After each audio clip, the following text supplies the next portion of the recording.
नमस्कार, आप देख रहे हैं अपना उत्तर प्रदेश में हूं आपके साथ सचिन चौहान। खबरों की शुरुआत करेंगे बड़ी खबर के साथ और फिलहाल ये बड़ी खबर सामने आ रही है। मुख्यमंत्री योगी आदित्यनाथ ने हॉकी टीम को बधाई दी है। भारतीय हॉकी टीम ने इतिहास रच दिया, ब्रिटेन को हराकर सेमीफाइनल में जगह पक्की कर ली है। यह ऐतिहासिक उपलब्धि पर हर भारतीय को ये गर्व है। ये विजय यात्रा जारी रहे। तो मुख्यमंत्री योगी आदित्यनाथ ने यह बधाई दी है। आपको बता दें कि पेरिस ओलंपिक में भारतीय हॉकी टीम सेमीफाइनल में पहुंच चुकी है। क्वार्टर फाइनल मुकाबले में इंडिया ने ब्रिटेन को पेनल्टी शूटआउट में 4-2 से हरा दिया और इस बड़ी उपलब्धि पर लगातार बधाइयों का भी तांता लगा हुआ है।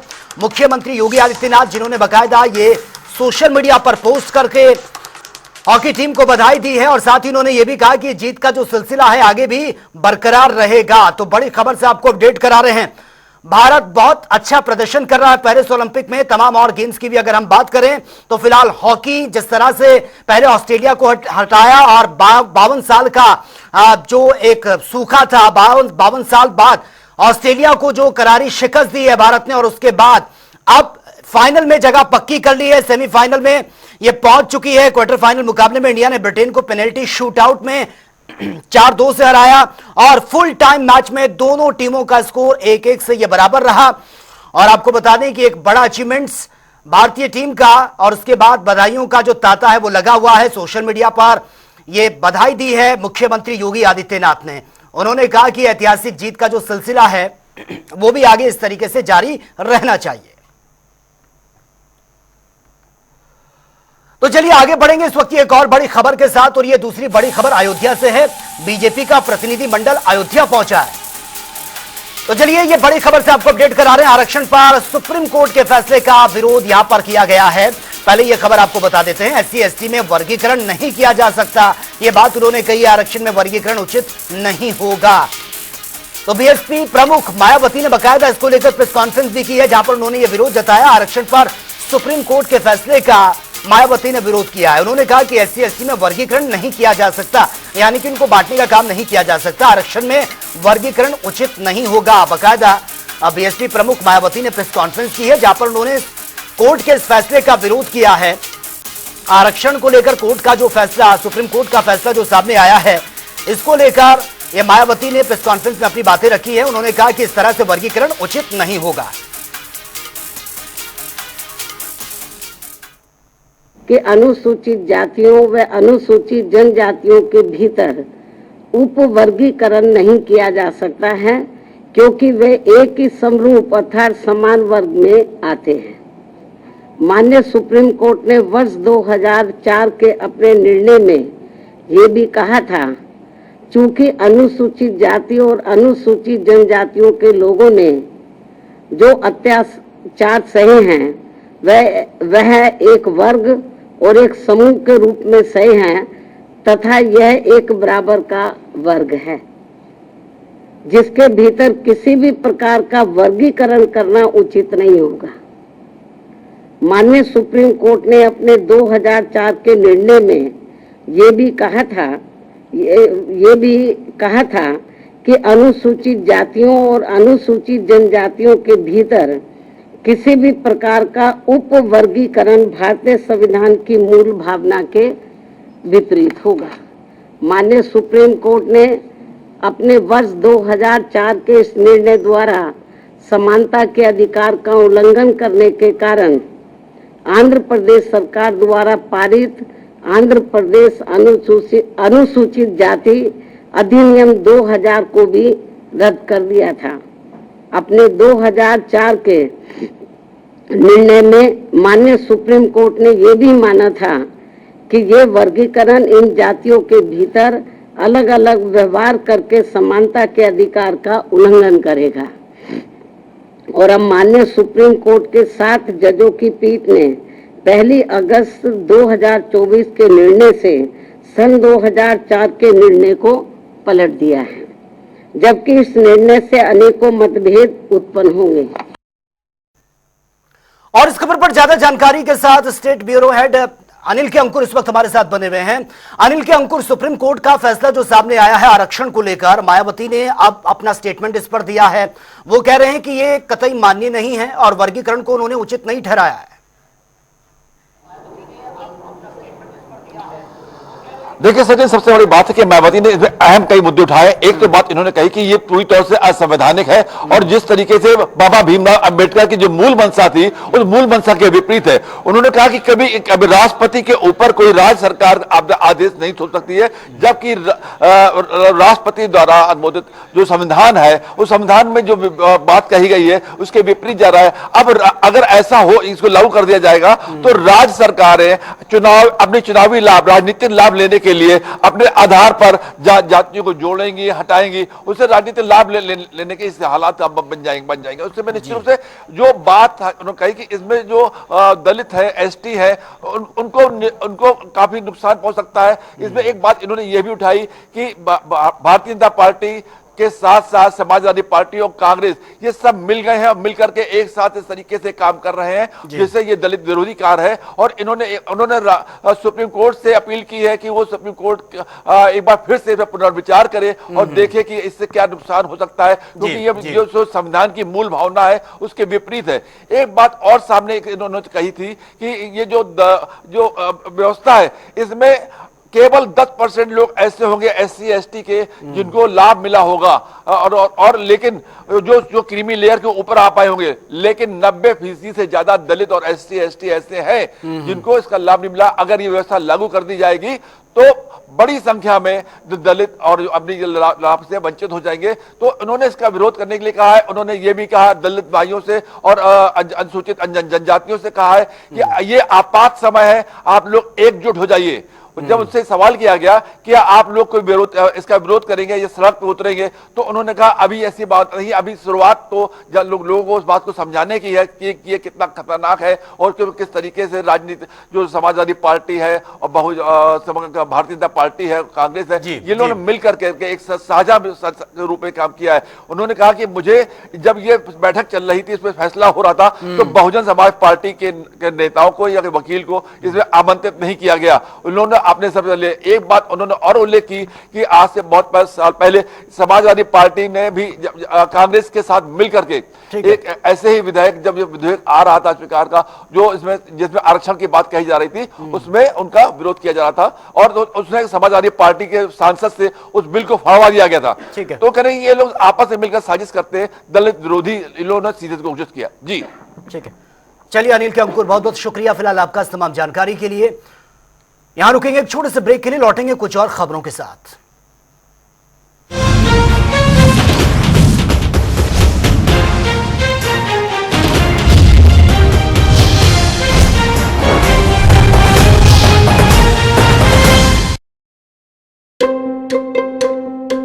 आया के खड़ा है यार, आ गया घर बैठे, अब नो टेंशन, सीधा खाते में पेंशन, नॉन स्टॉप। फिर तो दौड़ेंगे ना अपने बूढ़े घुटने भी नॉन स्टॉप।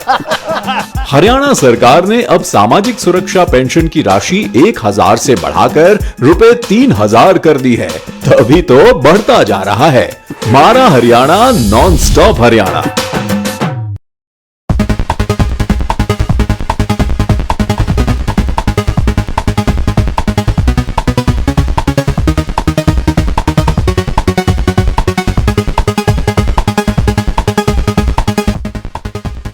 पेरिस ओलंपिक 2024 में अलग अलग खेल इवेंट्स में सब कुछ आजमाया और तब मैंने माना कि सिर्फ सच्ची सहेली ही है महिलाओं के उन मुश्किल दिनों की हर समस्या, जैसे कठिन दर्द, अनियमितता, खून की कमी, थकान व कमजोरी जैसी सभी प्रॉब्लम्स के लिए नंबर 1 औषधि एवं टॉनिक।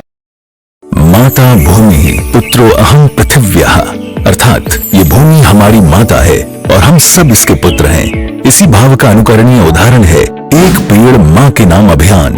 यशस्वी प्रधानमंत्री श्री नरेंद्र मोदी जी की प्रेरणा से उत्तर प्रदेश में वृक्षारोपण जन अभियान ने ले लिया है जन आंदोलन का स्वरूप। विगत 7 वर्षों में समय समय पर संपन्न हुए वृक्षारोपण से हुआ है 168 करोड़ से अधिक पौधरोपण। इससे बढ़ा है उत्तर प्रदेश के वनावरण का दायरा। माननीय मुख्यमंत्री योगी आदित्यनाथ के परिवर्तनकारी नेतृत्व में पर्यावरण संरक्षण को मिली है नई दिशा। एक्सप्रेसवे, हाईवे के किनारे सर्विस लेन के साथ ही हरित पट्टी में लगाए गए हैं छायादार, फलदार, औषधीय एवं पर्यावरणीय महत्व वाले पौधे। आइए स्वच्छ एवं स्वस्थ पर्यावरण के लिए वृक्षारोपण जन अभियान 2024 में प्रतिभाग लेकर अपनी मां के नाम जरूर लगाएं एक पेड़। हम सब मिलकर करें ये काम, एक पेड़ लगाएं मां के नाम।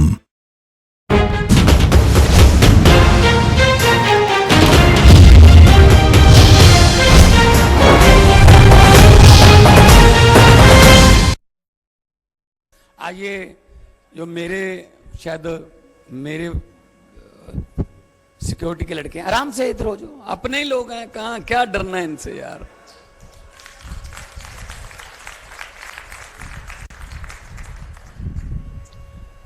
सोनी, ये बंद कर।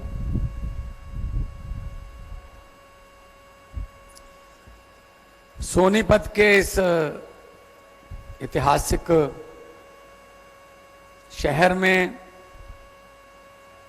आम आदमी पार्टी आज एक कार्यकर्ता सम्मेलन करवा रही है। यहां पर हमारे सोनीपत के जिले के आसपास के कस्बों के हमारे नेतागण बैठे हैं। बीके कौशिक जी हैं, देवेंद्र गौतम जी हैं, रुनीश जैन जी हैं, अनिल जी हैं।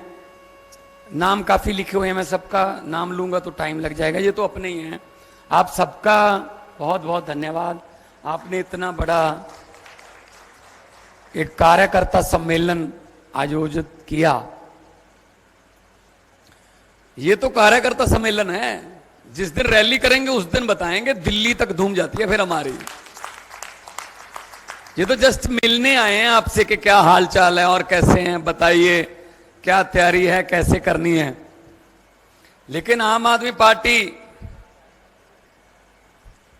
अरविंद केजरीवाल हरियाणा के एक छोटे से गांव शिवानी में पैदा हुआ। किसी ने सोचा नहीं होगा कि हरियाणा का एक लाल बड़ा होके देश की राजनीति की दशा और दिशा बदल देगा, ये सोचा नहीं होगा किसी ने। तो सबको मेरी तरफ से नमस्कार, सत श्री अकाल, राम राम, वाहिगुरु जी का खालसा, वाहिगुरु जी की फतेह। हरियाणा हमारा छोटा भाई है। 64 तक हम इकट्ठे थे। हमारा कल्चर साझा है। हम एक ही पत्तन का पानी पीते हैं भाई साहब। हमारी फसलें एक जैसी हैं, उन फसलों को लगने वाले कीड़े भी एक जैसे हैं और देश को लगने वाले कीड़े भी एक जैसे ही हैं, जो देश के खजाने को लगे हुए हैं भाई साहब लूटने के लिए। हरियाणा ने हर पार्टी को मौका दिया कि शायद ये अच्छे होंगे। हरियाणा ने कांग्रेस को मौका दिया कई बार, हरियाणा ने भाजपा को मौका दिया कई बार, हरियाणा ने इनेलो को मौका दिया, क्षेत्रीय पार्टी को, कई बार। तो चलिए आगे बढ़ेंगे एक और बड़ी खबर के साथ। और फिलहाल ये बड़ी खबर सामने आ रही है, ये बड़ी खबर आप तक पहुंचा रहे हैं। इस वक्त ये बड़ी खबर, बीजेपी का प्रतिनिधिमंडल अयोध्या पहुंचा है और गैंगरेप पीड़िता और परिवार से मिले हैं बीजेपी के नेता। पिछड़ा वर्ग कल्याण मंत्री नरेंद्र कश्यप भी, उन्होंने भी मुलाकात की है। सांसद बाबू राम निषाद भी पीड़ित परिवार से मिलने पहुंचे हैं। सदर विधायक वेद प्रकाश गुप्ता वो भी मौके पर मौजूद रहे, पीड़ित परिवार से मुलाकात की और हर संभव मदद देने का आश्वासन भी दिया है। तो देखिए मुलाकात के वक्त की तस्वीरें हैं, पीड़ित परिवार से मिलने पहुंचे हैं बीजेपी के नेता। दिल्ली में रखूंगा, हमारे साथ में मेरे नेता, पार्टी के वरिष्ठ नेता नरेंद्र कश्यप जी, हमारी राज्यसभा की सांसद संगीता बलवंत विंद जी भी आई हैं। हम 3 सदस्यीय दल साथ में है। निश्चित रूप से हम घटना की तह तक गए हैं, घटना की रिपोर्टिंग दिल्ली में करेंगे और मैं राज्यसभा के माध्यम से ऐसे सोच रखने वाले नेताओं को बेनकाब करने के लिए जरूर विषय लाऊंगा। परिजनों की जो मांग है, रमाकांत निषाद जी हमारे साथ में, परिजनों की मांग कुछ नहीं है, लेकिन भारतीय जनता पार्टी और मेरी सरकार उनकी मांग बगैर मांगे पूरा करेगी। मैं योगी आदित्यनाथ जी से और प्रतिनिधिमंडल पूरा मेरा मांग करेगा कि 5 लाख की राशि जो उपलब्ध हुई है इसको बढ़ाकर 25 लाख किया जाए। ऐसा मैं योगी जी से आग्रह करूंगा। सारी घटना के बारे में भारतीय जनता पार्टी के हाई कमान के निर्देश के अनुसार आज हम लोग इस घटना की जानकारी ले रहे हैं। पीड़िता बच्ची की माता से बात हुई है, घटना की विस्तृत जानकारी ली गई है, उनके दर्द को समझा गया है। अभी बच्ची से बात करना बाकी है, अधिकारियों से क्या कार्रवाई हुई है उसकी जानकारी लेना बाकी है, लेकिन इतना स्पष्ट हो गया है कि मोहित खान और जो दूसरा अपराधी है ये राशिद, ये अपराधी आदतन है, ये अपराधी समाज की गरीब बच्चियों को के साथ हैरेसमेंट का काम करते हैं। योगी की सरकार, मोदी की सरकार ने इस घटना को गंभीरता से लिया है और प्रतिनिधि मंडल पूरी घटना की जानकारी लेकर इसकी रिपोर्ट पार्टी हाईकमान को करेगा। हम प्रदेश की जनता को और बच्ची के परिवारजनों को आश्वस्त करना चाहते हैं कि मोदी और योगी की सरकार में ऐसे दुर्दांत अपराधियों को मिट्टी में मिलाने में हमारी सरकार कोई कमी नहीं छोड़ेगी। पीड़ित परिवार से मैं मिली हूँ, माताजी से, और उनके दर्द को हमने समझा है कि किन परिस्थितियों में वो अब तक इस चीज को बच्ची छिपाती आ रही थी, डर के मारे, धमकी के मारे। लेकिन जब उसके पेट में असहनीय दर्द हुआ, मेडिकल जांच आई तो पता चला कि उसके साथ क्या हुआ है। और जैसे ही यह संज्ञान में आया, योगी बाबा जी ने अपने सुशासन को दिखाते हुए अपराधियों पर कार्रवाई किया। और अभी हम लोग पीड़ित परिवार से भारतीय जनता पार्टी का प्रतिनिधि मंडल मिला है और माताजी को यह आश्वासन दिया है कि कहीं भी किसी से भी डरने की जरूरत नहीं है, क्योंकि यदि प्रदेश में योगी बाबा है तो देश में मोदी जैसा प्रधानमंत्री है और उनके राज में कोई भी किसी से भी डरने की जरूरत नहीं है। आप खुल के अपनी बात कहिए, अगर कहीं किसी ने कुकृत किया है तो उस पर पूरी कार्रवाई की जा रही है। तो फिलहाल इस बुलेटिन में मेरे साथ इतना ही, लेकिन तमाम खबरों के लिए आप बने रहिए जनता टीवी के साथ। नमस्कार।